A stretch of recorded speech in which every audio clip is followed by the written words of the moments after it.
Hello everyone, welcome to my mini blog. 175 days ಚಾಲೆಂಜಲ್ಲಿ ಇವತ್ತು day 18. Morning ಗಾಡಿ ಎತ್ಕೊಂಡು ಆಫೀಸ್ಗೆ ಹೋಗೋಣ ಅಂತ ಹೋಗ್ತಾ ಇದ್ದೀನಿ. ರೋಡ್ ಫುಲ್ಲು ಖಾಲಿ ಇತ್ತು. ಈ ರೋಡ್ ಯೂಶ್ವಲಿ ಖಾಲಿ ಇರೋದೇ ಇಲ್ಲ. ಒಂದು ಹಸು ಬೇರೆ ಓಡೋಗ್ತಾ ಇದೆ, ಲೈಕ್ ಏನೋ ಆಗಿದೆ ಅಂತ. ಮುಂದೆ ಹೋಗಿ ಚೆಕ್ ಮಾಡೋಕ್ಕೆ ನೋಡ್ತಾ ಇದ್ದೀನಿ. ಲೈಕ್ ಅಲ್ಲೊಂದು ಆಂಬ್ಯುಲೆನ್ಸು, ಒಂದು BMTC ಬಸ್, ಸೊ ಎರಡು ಆಪೋಸಿಟಲ್ಲಿ ಸ್ಟ್ರಕ್ ಆಗಿದೆ. ಸೊ ಇಲ್ಲಿ ಫುಲ್ ಟ್ರಾಫಿಕ್ ಜಾಮಿಂಗ್ ಕ್ರಿಯೇಟ್ ಆಗಿದೆ. ಗಾಡಿ ಇಸ್ಕೋಬೇಕಾದ್ರೆ ಹೇಳಿದರು ಏತರ್ ಫಾಸ್ಟ್ ಚಾರ್ಜಿಂಗ್ ಸ್ಟೇಷನ್ಸಲ್ಲಿ ಬಂದು ನಿಮಗೆ 30 ಮಿನಿಟ್ಸಲ್ಲೇ 80% ಚಾರ್ಜ್ ಆಗುತ್ತೆ ಅಂತ.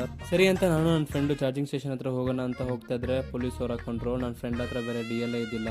ಅವ್ರು ಲಾಸ್ಟಿಗೆ ಫೈನ್ ಕಟ್ಬಿಟ್ಟು ಚಾರ್ಜಿಂಗ್ ಸ್ಟೇಷನ್ಗೆ ಚಾರ್ಜಿಂಗ್ ಹಾಕೊಳಕ್ಕೆ ಬಂದಾಯಿತು. ಸೊ ನನಗೆ ಇದೊಂದು ಅರ್ಥ ಆಗಿಲ್ಲ, ಇಲ್ಲಿ ಯಾರಿಗೋಸ್ಕರ ಫ್ಯಾನ್ ಹಾಕಿದ್ದಾರೆ ಅಂತ ನನಗೆ ಅರ್ಥ ಆಗಿಲ್ಲ. ಇದೊಂದು ನಿಮ್ಗೆ ಗೊತ್ತಿದ್ರೆ ಕಮೆಂಟಲ್ಲಿ ಹೇಳಿ. ಚಾರ್ಜ್ ಹಾಕ್ಬಿಟ್ಟು ಹಚ್ಚಿ ಹೋಗೋಣ ಅಂತ ಹೇಳಿದ್ರೆ ಫುಲ್ ಮಳೆ ಬರ್ತಿತ್ತು. ಸೊ ಚಾರ್ಜಿಂಗ್ ಸ್ಟೇಷನಲ್ಲೇ ಬಂದುಬಿಟ್ಟು ಈ ಥರ ಕುತ್ಕೊಳಕ್ಕೆ ಒಳ್ಳೆ ಫೆಸಿಲಿಟೀಸ್ ಮಾಡಿಕೊಟ್ಟಿದ್ದಾರೆ. So which is best.